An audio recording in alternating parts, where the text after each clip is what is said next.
3000 বছর পরে 1881 খ্রিস্টাব্দে ফেরাউনের লাশ বেরিয়ে আসে।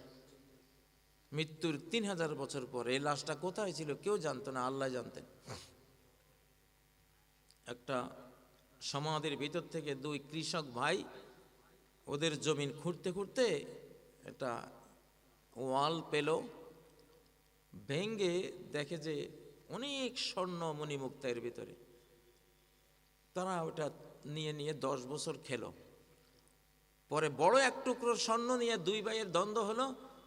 এক ভাই গিয়ে পুলিশকে খবর দিল। পুলিশ আসলো, খুঁড়ে দেখে যে এখানে একটা বিশাল মমি পড়ে আছে। ওরা ওইটা নিয়ে পরীক্ষা নিরীক্ষা করলো, ফ্রান্সে পাঠালো। মরিস বুকাইলি দেখে বললেন, হ্যাঁ এইটা লবণাক্ত সাগরে ডুবে মরা একটা লাশ। আল্লাহু আকবার, তাকবীর তাকবীর।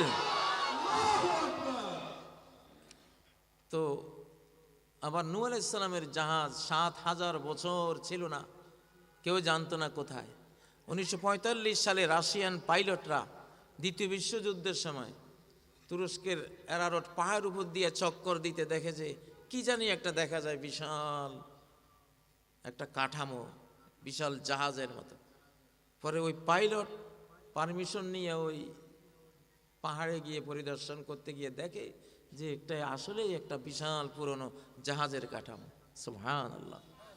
পরে মার্কিন বিজ্ঞানী, সারা পৃথিবীর অনেক বিজ্ঞানীরা খুঁজে নিশ্চিত হলো যে এটাই সেই জাহাজ, হযরত নূহ আলাইহিস সালামের জাহাজ। এটা হলো 1883 খ্রিস্টাব্দে। 81 খ্রিস্টাব্দে ফেরাউনের লাশ বের হলো, 83 খ্রিস্টাব্দে নূহ আলাইহিস সালামের জাহাজ বের হলো। কেন জানেন কারণটা কি? কারণ হলো একটা শতাব্দী আসতেছে যে আবার ফেরাউনদের মতো এই শতাব্দীতে আল্লাহর কোরআন বাদ দিয়ে, আল্লাহর সংবিধান বাদ দিয়ে বেঈমানরা গোটা পৃথিবী চালাবে। ফেরাউন হয়ে যাবে, ফেরাউনের মতো বিশ্ব শাসন করবে, আল্লাহর দ্বীনের সমস্ত কিছু ধ্বংস করে দেবে, মানবতা ধ্বংস করে দেবে, নারীর ইজ্জত হুরমত বলতে কিছুই রাখবে না, পারিবারিক পবিত্রতা থাকবে না, হালালের জায়গায় হারাম আসবে, তাওহীদের জায়গায় শিরিক আসবে, মানুষকে পশুর মতো অবমূল্যায়ন করবে। আল্লাহ জানেন, সেই জন্যই লাশটাও বের করে দিলেন যে যারা এই ফেরাউনের মতো আমার সংবিধান বাদ দিয়ে আমার পৃথিবী শাসন করবি, তোদের পরিণাম আমি এই ফেরাউনের মতোই করব। فَالْيَوْمَ نُنَجِّيكَ بِبَدَنِكَ لِتَكُونَ لِمَنْ خَلْفَكَ آيَةً। আমি তোকে সশরীরে রেখে দিলাম যাতে পরবর্তী ফেরাউনদের জন্য তুই একটা নিদর্শন হতে পারিস। ওই মায়ের মোকাবেলা করার ক্ষমতা কারো আছে? আছে? ফেরাউনের বাম হাত এটা বেঁধে রাখতে হয়, ছেড়ে দিলে বাম হাতটা এইভাবে হয়ে যায়। ওর বাম হাতটা, ডান হাতটা ঠিকই বুকের সাথে লেগে আছে, কিন্তু বাম হাতটা বেঁধে রাখতে হয়, ছেড়ে দিলে এইভাবে দাঁড়িয়ে যায় এইভাবে। তার মানে লোহিত সাগরে তার জান কবজের সময় ফেরেশতারা যে মার দিছিল, কষাঘাত, ফেরেশতারা যে বেত্রাঘাত করে, যারা আল্লাহর দুশ্মন, মুসলমানের দুশ্মন, জান কবজকালে এদেরকে ফেরেশতারা পিটায়। ওয়ালাউ তারা ইয ইয়াতাওয়াফাল্লাযীনা কাফারু, তুমি যদি দেখতা ওই দৃশ্যটা যখন ফেরেশতারা বেঈমানদের জান কবজ করে। ইয়াদরিবুনা উজুহাহুম ওয়া আদবারহুম, চেহারায় মারে আর পিঠের উপরে মারে, ফেরেশতারা মার দেয়। ফেরাউন ওই মার ফেরাবার জন্য এরকম করছিল। ওই হাতটা ওরকমই আল্লাহ রেখে দিয়েছে। দেখ মরার সময় কি মারটা মেরেছিল আমার ফোর্স, অ্যাঞ্জেল ফোর্স, সে হাত দিয়ে যে ফেরাবার চেষ্টা করেছে, ফেরাতে তো পারে নাই, হাতটা ওইভাবে রয়েছে, ওই অবস্থায় মারা গেছে। তাকবীর তাকবীর তাকবীর। 3000 বছর পরে 1881 খ্রিস্টাব্দে ফেরাউনের লাশ বেরিয়ে আসে। মৃত্যুর 3000 বছর পরে এই লাশটা কোথায় ছিল কেউ জানতো না, আল্লাহ জানতেন। একটা সমাধির ভিতর থেকে দুই কৃষক ভাই ওদের জমিন খুঁড়তে খুঁড়তে একটা ওয়াল পেল, ভেঙ্গে দেখে যে অনেক স্বর্ণ মণিমুক্তা এর ভিতরে। তারা ওটা নিয়ে নিয়ে 10 বছর খেলো। পরে বড় এক টুকরো স্বর্ণ নিয়ে দুই ভাইয়ের দ্বন্দ্ব হলো। এক ভাই গিয়ে পুলিশকে খবর দিল। পুলিশ আসলো, খুঁড়ে দেখে যে এখানে একটা বিশাল মমি পড়ে আছে। ওরা ওইটা নিয়ে পরীক্ষা নিরীক্ষা করলো, ফ্রান্সে পাঠালো। মরিস বুকাইলি দেখে বললেন, হ্যাঁ এইটা লবণাক্ত সাগরে ডুবে মরা একটা লাশ। আল্লাহু আকবার, তাকবীর তাকবীর। তো আবার নূহ আলাইহিস সালামের জাহাজ 7000 বছর ছিল না, কেউ জানতো না কোথায়। 1945 সালে রাশিয়ান পাইলটরা দ্বিতীয় বিশ্বযুদ্ধের সময় তুরস্কের এরারট পাহাড়ের উপর দিয়ে চক্কর দিতে দেখে যে কি জানি একটা দেখা যায়, বিশাল একটা কাঠামো, বিশাল জাহাজের মতো। পরে ওই পাইলট পারমিশন নিয়ে ওই পাহাড়ে গিয়ে পরিদর্শন করতে গিয়ে দেখে যে এটা আসলেই একটা বিশাল পুরনো জাহাজের কাঠামো। সুবহানাল্লাহ। পরে মার্কিন বিজ্ঞানী, সারা পৃথিবীর অনেক বিজ্ঞানীরা খুঁজে নিশ্চিত হলো যে এটাই সেই জাহাজ, হযরত নূহ আলাইহিস সালামের জাহাজ। এটা হলো 1883 খ্রিস্টাব্দে। 81 খ্রিস্টাব্দে ফেরাউনের লাশ বের হলো, 83 খ্রিস্টাব্দে নূহ আলাইহিস সালামের জাহাজ বের হলো। কেন জানেন কারণটা কি?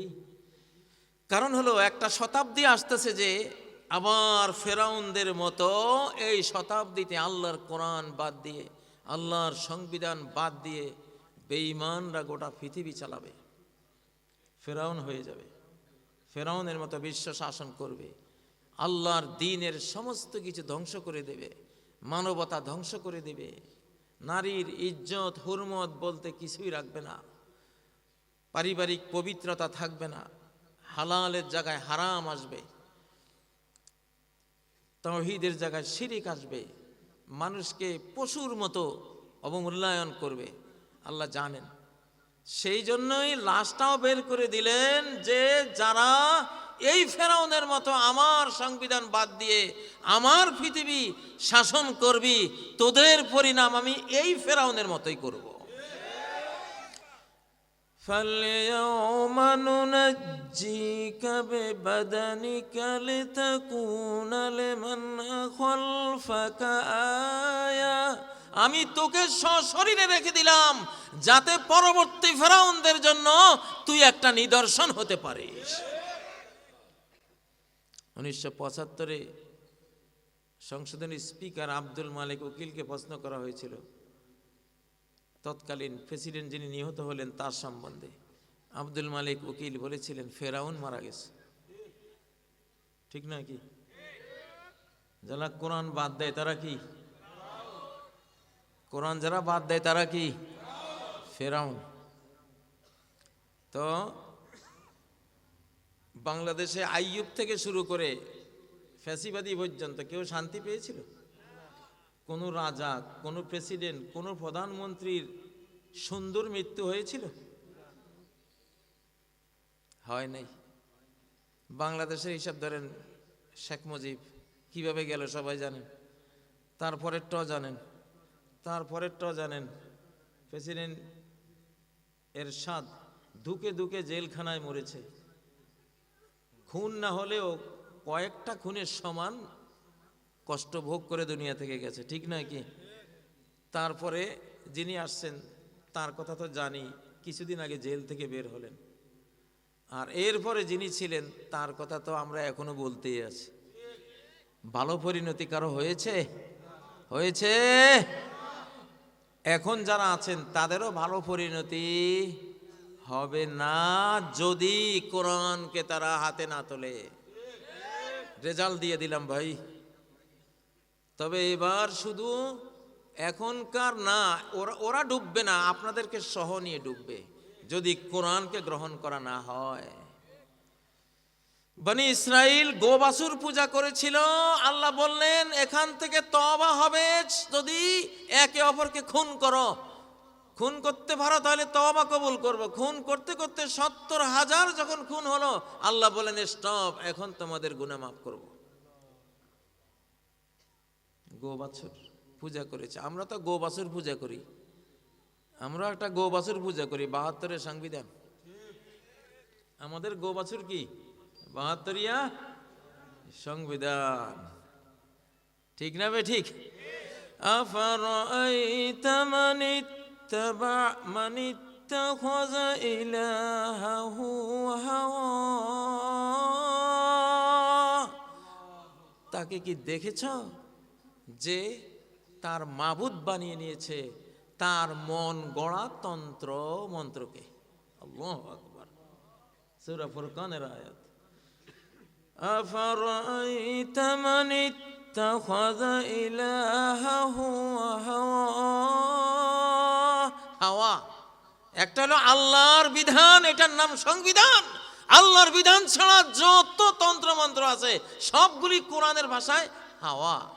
হাওয়া হাওয়া মানে নিজের মনের হবি, খাহেশ, কুপ্রবৃত্তি, মনের কুপ্রবৃত্তি। পাগল মন, মন রে তুই কেন এত কথা বলিস? 72-এ মনে যা কইছে তাই লিখে দিছে, ঠিক না বে ঠিক? জীবনটা হাসি, শুধু হাসির নাম না, হাসি জীবনে থাকে যদি সৎ কাজ হয় তাহলে হাসতেই পারি, ঠিক নয় কি? কোরআন পেলে, ইসলাম পেলে হাসতেই পারি। কিন্তু আমরা কি কোরআন পেয়েছি? কদরের রাতে জন্ম হওয়ায় মানচিত্র। আমি গত 20-25 দিন থেকে ওয়াজটা করি, সবখানেই বলি যে এই যে বাংলাদেশের মানচিত্র, পাকিস্তান রূপে এইটা 14 আগস্ট 1947-এ জন্ম হয়েছিল। রাতটি ছিল 27 রমজান, কদরের রাত। গুগলে সার্চ দেন পাবেন। 1947-এর 14 আগস্ট মোতাবেক আরবি মাস কি ছিল? 27 রমজান, কদরের রাত। আল্লাহু আকবার। ও ভাইরা, পাঁচবাগি সাহেব তুখোড় এক বড় আলেম ছিলেন বাংলাদেশের, অত্যন্ত দুঃসাহসী যোদ্ধা এবং হযরত আনোয়ার শাহ কাশ্মীরের মতো স্মৃতিশক্তির মালিক ছিলেন এই মৌলানা পাঁচবাগি রহমতুল্লাহ আলাই। উনি যখন কোর্টে যেতেন, একা, উকিল ছাড়া, ব্যারিস্টার ছাড়া, ব্যারিস্টারের চেয়েও তুখোড় ব্যারিস্টার ছিলেন উনি। আমি শুনেছি একটা মামলাতেও হেরে যাননি ব্রিটিশ কোনো আদালতে। জি, 1100-র উপরে মামলা লড়েছেন। আল্লাহু আকবার, একটাতেও হারেননি। আপনারা মিয়া সেই পাঁচবাগি সাহেবের এলাকার মানুষ। আমি তো ঘোষণা দিয়ে যাব যে একটা পাঁচবাগি ফোর্স আপনারা বানাবেন স্বাধীনতা রক্ষার জন্য।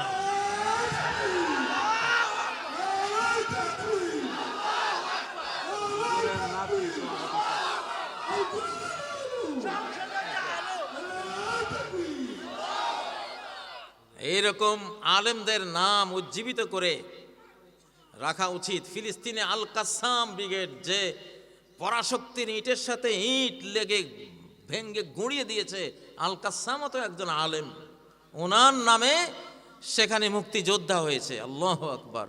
তাহলে পাঁচবাগি সাহেবের মতো এমন জাদরেল, তার্কিক এবং সাম্রাজ্যবাদ, আধিপত্যবাদ বিরোধী, অকুতভয় বরাভয় আলেম দ্বীন, তাদের নামে তো একটা বাহিনী হওয়াই উচিত। সেটা কোনো খুচরা বাহিনী না, জাতীয় মুক্তিযোদ্ধা বাহিনী ইনশাআল্লাহ। পাঁচবাগি ফোর্স, পিএফ নাকি? পিএফ ফোর্স, পিএফ বাহিনী না, বা এফ বলে তো ফোর্স এসে যায়, পিএফ বাস, পিএফ মুক্তিযোদ্ধা, পাঁচবাগি ফোর্স মুক্তিযোদ্ধা ইনশাআল্লাহ। যদি আপনারা গড়েন, সরকারের থেকে অনুমতি নেবেন যে আমরা ওনার নামে একটা ব্রিগেড চাই। সরকার তুমি ট্রেনিং দাও, আমাদের এখানে স্কুল আছে, মাদ্রাসা আছে, এখানে ট্রেনিং দাও। আমরা তো দাবি জানিয়ে রেখেছি সরকারের কাছে, আমাদের ট্রেনিং দিতে হবে। কারণ কোরআন আর লোহা, কিতাব আর লোহা একসাথে চলে। আল্লাহ কোরআনও নাজিল করেছেন, লোহাও নাজিল করেছেন।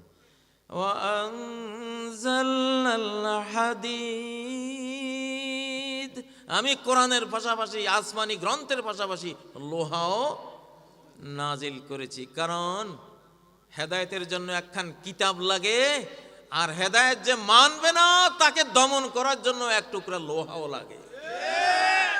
লা বুদ্দা লিদ্দিন মিন কিতাবিন ইয়াহদি ওয়া সাইফিন ইয়ানসুর। এই ইসলামের জন্য একটা হেদায়েতকারী কিতাব দরকার, আর একটা সাহায্যকারী তলোয়ার দরকার।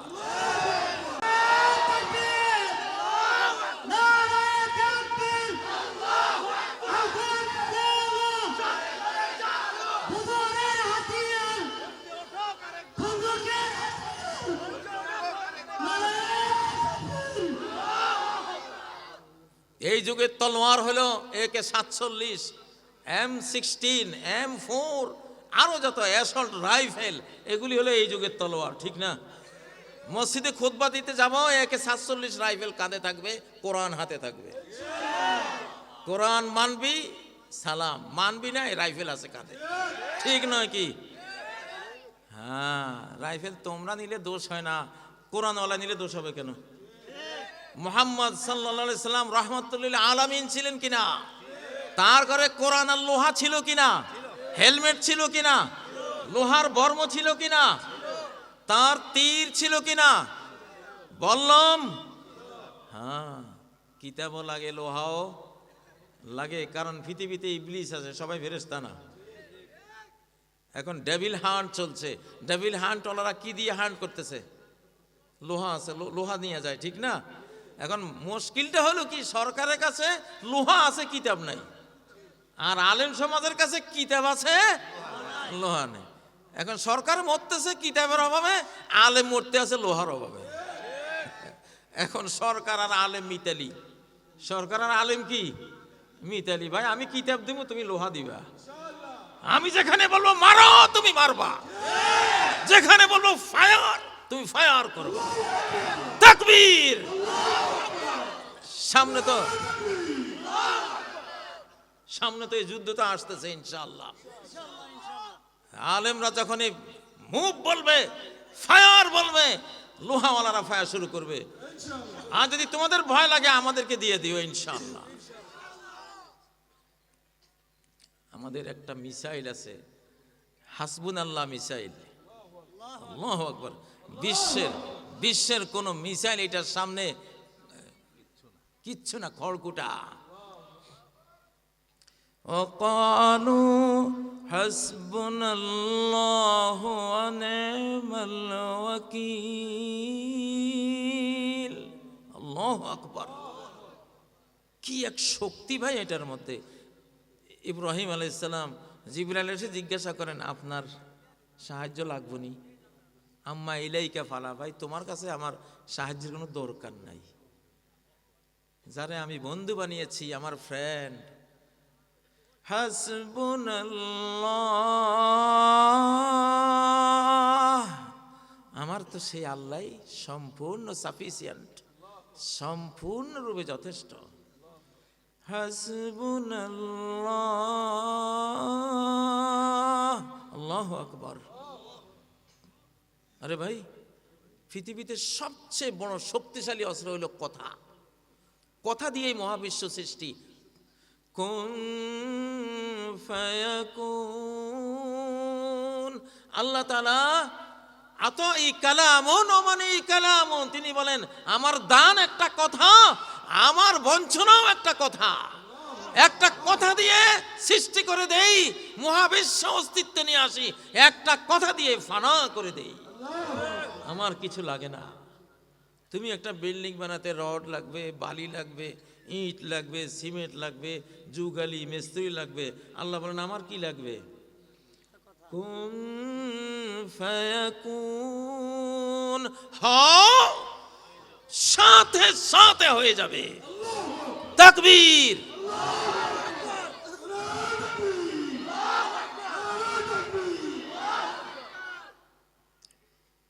উহুদ যুদ্ধের শেষে আহত ক্লান্ত নবীজির কাছে সংবাদ আসলো, বেঈমানরা আরো বিশালভাবে প্রস্তুত হচ্ছে আপনাকে মারার জন্য। তখন উনি এই কালেমাটা বলছিলেন, হাসবুনাল্লাহু ওয়া নি'মাল ওয়াকিল বলার সাথে সাথে রেজাল্ট পেয়ে গেল, শত্রু কোনো ক্ষতি করতে পারল না, সম্পূর্ণ সাকসেসফুল রেজাল্ট পরিণতি নিয়ে ফিরে আসলেন। ইব্রাহিম আলাইহিস সালামও আগুনে পড়ে একটা কথাই বলেছিলেন, হাসবুনাল্লাহু ওয়া নি'মাল ওয়াকিল। কোন রাওয়ায়াতে হাসবি আল্লাহু ওয়া নি'মাল ওয়াকিল। ভাই এই অস্ত্রটা সাথে রাখবেন, যখন দেখবেন যে কিচ্ছু নাই হাতে, শত্রু আক্রমণ করে দিছে, বাস তখন এই হাসবুনাল্লাহু ওয়া নি'মাল ওয়াকিলের হাতিয়ার ছুঁড়ে দিবেন ইনশাআল্লাহ। এটা যে কত বড় পাওয়ার, এইটা সামনে কাজে লাগবে ইনশাআল্লাহ।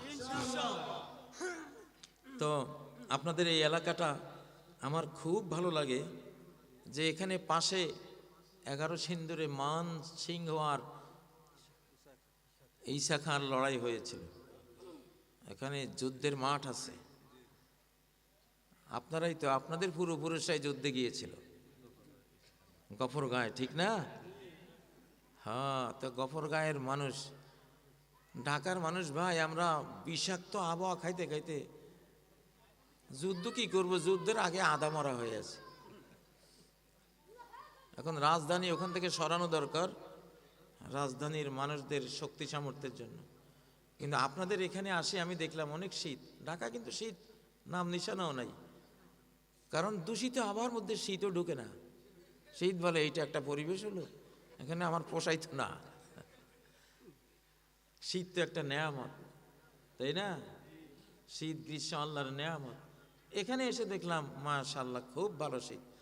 আমি সাথে সাথে মন্তব্য করলাম, এত সুন্দর শীতের অর্থ হলো এখানে আবহাওয়াটা খুব ভালো আছে, পলিউশন নাই, দূষিত আবহাওয়া নাই। এই জন্য আপনাদের চেহারার মধ্যে আমি দেখতেছি সামরিক ভাব, হাবভাব আছে, প্রাণ শক্তি আছে ইনশাআল্লাহ।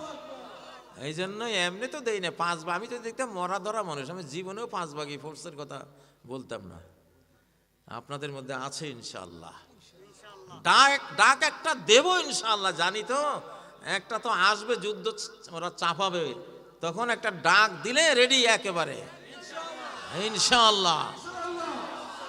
মালিক সাথে আছে, আল্লাহু আকবার।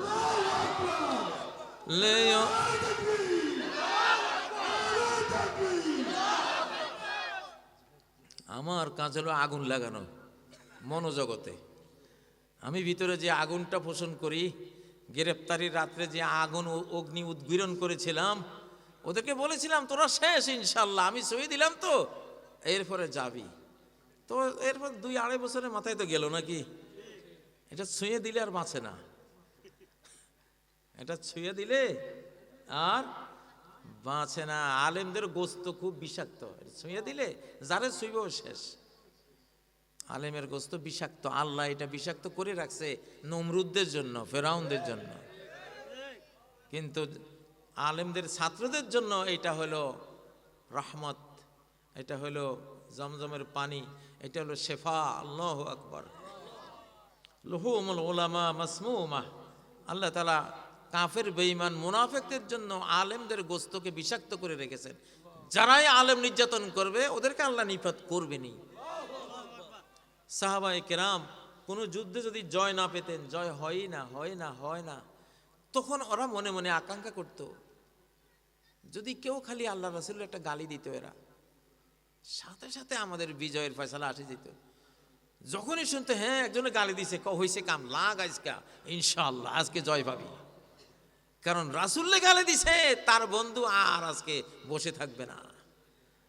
আল্লাহর বন্ধুকে গালি দিয়েছে, ওই বন্ধু প্রতিক্রিয়া করবে, যুদ্ধ ডিক্লার দেবে।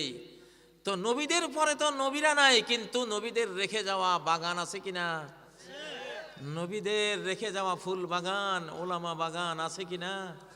একই আলেমদেরকে যখন গালি দেয়, জালেমের পরাজয়ের ঘন্টা বেজে যায়।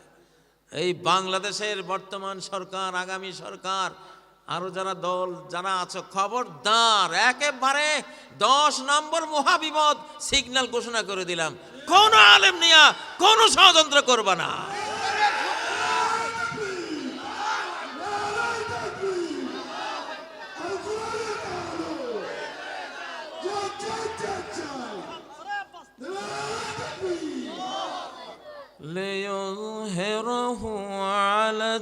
الدين كله ولو كره المشركون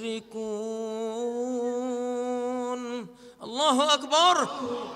ঈসা আলাইহিস সালাম আসবেন, মাহদী আলাইহিস সালাম আসবেন, তার আগে আমরা বিশ্বটাকে হাতে নিচ্ছি ইনশাআল্লাহ। এমন একটা ইশারা, এমন একটা ইশারা, চাঁদকে দুই ভাগ করে ফেলে দিয়েছে, ঠিক না? কোরআনের হাতের ইশারা, মুহাম্মদ সাল্লাল্লাহু আলাইহি সাল্লামের এই শাহাদাত আঙ্গুলের ইশারায় তো চাঁদটা কি হয়েছিল? কত বড় পাওয়ার আল্লাহ রাখছেন একটা আঙ্গুলের মধ্যে। এটা কি বিনা পাওয়ারে ফাটছে? চাঁদ দেখি বাংলাদেশ, পৃথিবীর সমস্ত অ্যাটম মাইরা চাঁদটা ফাটাও দেখি, পারো কিনা? পারবা? পারবা না।